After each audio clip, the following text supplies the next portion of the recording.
Alors, donc bienvenue. Donc cette partie que je vais développer tout de suite dans cette vidéo, c'est la suite de la vidéo précédente. Si tu ne l'as pas vue, je te la remets ici. Donc tu vas la regarder et après tu viens regarder celle-ci. Mais si tu l'as déjà vue, on peut y aller, on déroule. Bon, pour toutes les personnes qui commencent par cette vidéo, moi je me présente, je m'appelle Anissé. Sur notre chaîne, on parle d'autopartage, on parle de tout ce qui concerne l'activité d'autopartage. On va donner notre point de vue sur des sujets relatifs à l'autopartage. On va parler de nos stratégies, on va parler d'argent, les finances. On va parler de combien on gagne, on va parler de tout un ensemble de sujets qui concernent notre activité. Donc, si tu n'es pas abonné, je te laisse t'abonner à la chaîne. Donc, le sujet dont je voulais parler dans cette vidéo, je te l'annonce tout de suite, c'est tout ce qui concerne les frais d'extension d'assurance. Je m'explique. Depuis plusieurs mois, j'ai une situation qui me dérange de plus en plus avec Getarant, avec le fonctionnement de Getarant. Elle me dérange parce qu'elle me prend du temps.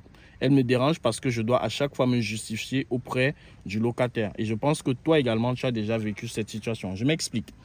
Le locataire te prévient qu'il va avoir un retard de 30 minutes. D'accord? Ce qui arrive souvent pour moi, dans mon cas, c'est que très souvent, lorsque le locataire va me prévenir qu'il aura un retard, ce que je fais, c'est que je lui autorise ou je lui accorde les 30 minutes volontiers. D'accord? Et je lui dis, je vous accorde 30 minutes, mais faites bien attention à rendre le véhicule dans les 30 minutes.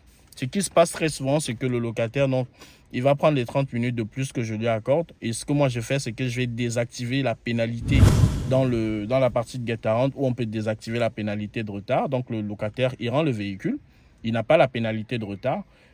Mais le lendemain, il reçoit un message comme quoi il a une pénalité qui correspond aux frais d'extension de la location et qui correspondent aux frais d'assurance dans la période où il y a eu son extension. Donc la période où moi je lui ai accordé du temps en plus, vu qu'il a le véhicule, donc le véhicule continue à être assuré, parce qu'il a encore le véhicule. Moi je lui dis ok, vous prenez 30 minutes en plus, mais pendant ces 30 minutes, il y a l'assurance qui continue de tourner. Et également on parle de frais d'extension de l'assurance. Je vais essayer de mettre une capture d'écran ici pour que tu puisses voir de quoi je parle. Alors, cette situation, elle m'embête beaucoup. Hier, j'ai un locataire qui est très correct, qui a pris mon véhicule pour, je crois, 10 jours ou 2 semaines, je ne sais plus, et qui m'a rendu le véhicule. Le véhicule, il était très propre. Je pense qu'il a ramené je ne vais pas citer le nom, dans une société où on nettoie les véhicules par des professionnels. Parce que je sais un peu comment ces sociétés fonctionnent et je connais l'odeur du parfum qu'elles mettent à l'intérieur des véhicules parce que je le fais souvent aussi. Donc, il rend le véhicule. Moi, je lui ai accordé du temps en plus et je lui ai envoyé bien la capture d'écran comme quoi moi, j'ai désactivé la pénalité de retard parce qu'il a été vraiment très correct. Le véhicule, il est très propre. Je vous dis, le véhicule, même lorsque je l'ai acheté, il n'était pas aussi propre. Donc, le véhicule est très propre, intérieur, extérieur. J'étais vraiment bluffé. Donc, un locataire vraiment très correct. Vraiment très, très correct. Et j'étais content de lui donner 45 minutes en plus. Mais sauf qu'aujourd'hui, il reçoit un message de Getarant qui lui dit que il a des pénalités de 52 euros. Donc moi, je l'ai appelé plus tard. Il m'a dit que, en fait, ce que moi j'ai vu, ce que Getarant m'a envoyé comme message, les 52 euros, c'est pas ça. Il a payé 68 euros en tout. Et voilà, ça m'a offusqué simplement parce que je lui ai accordé du temps en plus. Mais dans ce temps, Getarant lui a facturé des frais d'extension d'assurance, ce que je peux comprendre. Mais dans ce cas, il faut que Getarant communique bien avec ses locataires parce que ce n'est pas la première fois que ça m'arrive. Ils lui ont facturé donc les frais d'extension d'assurance dans le délai que moi je lui ai donné. Et ils lui ont facturé des frais de prolongation de l'assurance. Donc les frais de service, le simple fait de prolonger l'assurance, ils lui ont facturé ça en plus. Et le locataire me dit franchement merci parce que vous êtes correct, merci pour votre honnêteté. Mais au final, vous m'avez accordé du temps, mais ce temps me coûte 68 euros alors que je voulais bien faire, je voulais vous rendre le véhicule propre. Mais voilà, il m'a laissé un très bon commentaire d'ailleurs. Mais moi, cette situation me dérange parce que ce n'est pas la première fois que j'ai cette situation avec Getarant. Là, j'ai eu un locataire qui a compris, mais j'ai eu 2 précédents locataires qui n'ont pas compris. Je leur ai envoyé toutes les preuves comme quoi moi, j'ai bien désactivé la pénalité de retard, mais ils s'en battaient les steaks. Ils n'ont pas voulu comprendre. Même si je sais qu'ils ont compris, mais ils étaient juste dégoûtés. Donc, cette situation n'est pas claire. À quoi correspondent les 68 euros en 3 quarts d'heure que Getarant facture à un locataire? Ça correspond à quoi? À l'extension d'assurance. Ok, vous expliquez clairement au message que vous envoyez au locataire que les 60 déjà vous lui dites bien que le propriétaire, et ça, partagez cette vidéo pour que Getarant la voie, dans le message que vous envoyez au locataire pour lui facturer des frais en plus, ce que vous devez faire, c'est bien de préciser au locataire que le propriétaire vous a exonéré des frais de retard, donc il ne vous les a pas appliqués.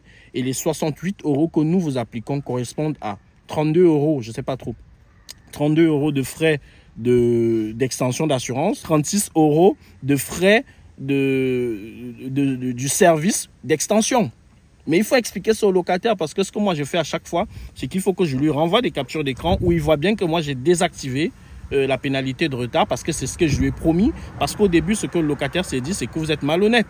Vous lui avez demandé de faire du temps en plus, mais vous lui facturez ce temps-là. Donc, Getarant doit pouvoir communiquer clairement avec ses locataires et dire aux locataires à quoi correspondent les frais qu'ils vont appliquer dans le cas où le propriétaire a annulé les frais de retard. C'est la moindre des choses. Il faut que vous communiquiez dessus. Il faut vraiment que vous communiquiez dessus parce que nous, ce qu'on va faire à chaque fois, c'est que nous sommes en train de nous justifier. Et un propriétaire qui ne prend pas la peine d'expliquer ça au locataire, c'est simple, le locataire il va mettre une sale évaluation parce qu'il se sent piégé. Vous lui avez dit, je vous accorde gracieusement 30 minutes en plus. D'accord, 30 minutes en plus, mais ces 30 minutes au final lui sont facturées. Si le propriétaire n'explique pas ça au locataire, le locataire lui met une sale évaluation. Moi, je ferais ça en tant que locataire. Un propriétaire qui me dit, je t'accorde 30 minutes, et au bout des 30 minutes, moi, je suis facturé. Moi, je vais l'allumer, ce propriétaire. Et c'est exactement ça. Donc, Getarant qui regarde cette chaîne, vous devez travailler sur ce point-là. Il y a un problème à ce niveau. Le second point qu'on va voir ensemble dans cette vidéo, rapidement, concerne les évaluations négatives que le locataire va nous mettre lorsque nous annulons une location. Je m'explique. Il m'est déjà arrivé plusieurs fois de manière obligée où je me sens contraint d'annuler une location. La dernière fois que je l'ai eu, il y a de cela 3 semaines. Mon véhicule a un problème, il doit passer au garage. Je prends la peine d'annuler la location du locataire et le mettre au courant simplement que le véhicule n'est pas disponible. Je lui dis que le véhicule n'est pas disponible parce que je ne veux pas lui dire que le véhicule a un problème.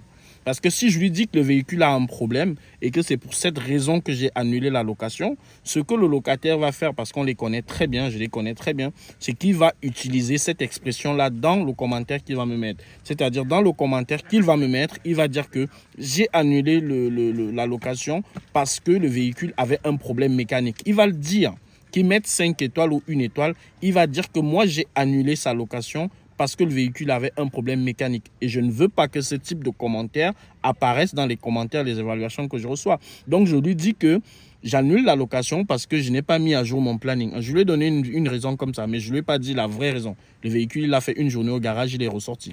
D'accord ? J'ai parlé de cette situation avec Getarant. J'ai eu un entretien avec Getarant et j'ai parlé de cette situation et j'espère et je souhaite que Getarant va évoluer dans leur position actuelle. Je m'explique. L'évaluation qu'un locataire va faire à la fin d'une location correspond en fait à une évaluation où il évalue globalement le service qu'il a reçu, où il va évaluer le véhicule, où il va évaluer les interactions qu'il a eues avec le propriétaire du véhicule.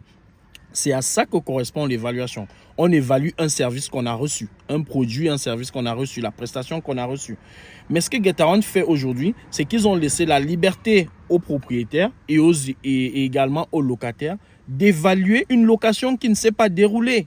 Expliquez-moi dans quel monde cela se passe. En fait, aujourd'hui, le locataire va évaluer une location qu'il n'a pas réalisée.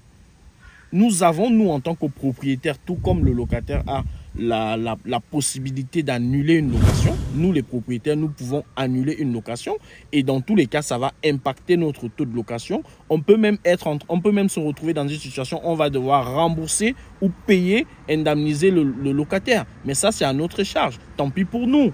Mais on a cette possibilité-là. Soit Getarant rend aujourd'hui l'annulation impossible, soit il la laisse possible, mais il faut qu'il travaille sur les évaluations que nous mettent les locataires alors qu'ils n'ont pas reçu une location. Peut-être que Getarant, lorsque la location est annulée, soit par le propriétaire, soit par le locataire, Getarant devrait laisser la possibilité de mettre un commentaire, mais pas une étoile. J'annule une location parce que je suis professionnel, parce que je ne veux pas que le locataire se retrouve avec un véhicule qui a des difficultés, qui a des problèmes. J'informe le locataire et j'annule la location. Je ramène mon véhicule au garage. Le locataire me met une étoile. Il me met une étoile, il dit que je ne suis pas professionnel, que je ne suis pas sérieux, qu'il raconte un paquet de trucs. Et cette évaluation, j'ai montré à Getarant. J'ai dit, vous voyez ce monsieur, moi je travaille pendant des mois pour avoir une bonne visibilité, pour avoir de bons avis. Et vous avez un tocard qui vient et qui vous flanque une étoile alors qu'il n'a même pas reçu de service. Alors, Getaron, ils ont fait leur pirouette, mais pourquoi un locataire va me mettre une étoile où il évalue une location alors que la location ne s'est pas passée? Donc, j'ai demandé à Getaron ce qu'il aurait fallu que je fasse. Il aurait peut-être fallu que je donne le véhicule au locataire et que le locataire se retrouve en difficulté. Mais ce n'est pas ce que j'ai fait. J'ai agi en professionnel, j'ai annulé la location, j'ai prévenu, j'ai réparé le véhicule. Mais le locataire n'est pas content qu'on annule sa location, il évalue. Mais pourquoi vous évaluez une location qui ne s'est pas passée? Ce point, j'ai eu un entretien avec Getaron et j'espère que cette situation va changer. Moi, je veux qu'on m'évalue sur une location qui s'est déroulée. Je ne veux pas recevoir une évaluation sur quelque chose qui ne s'est pas passé.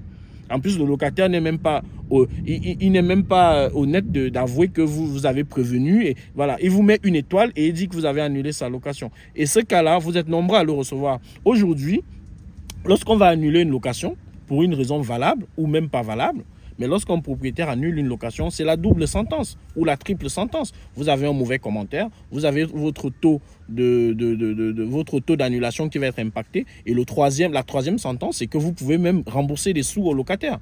Pourquoi? Moi, je vais rembourser les sous au locataire si j'annule dans les conditions où je ne devrais pas annuler. Je veux que mon taux d'annulation soit impacté lorsque c'est moi-même qui annule. Ok, mais je ne veux pas qu'un locataire me mette une étoile alors qu'il n'a même pas pris le véhicule. Pourquoi vous faites ça, Getaron? Pourquoi vous faites ça? Ça doit changer. Abonnez-vous si vous n'êtes pas abonné. On se dit à bientôt. Ciao.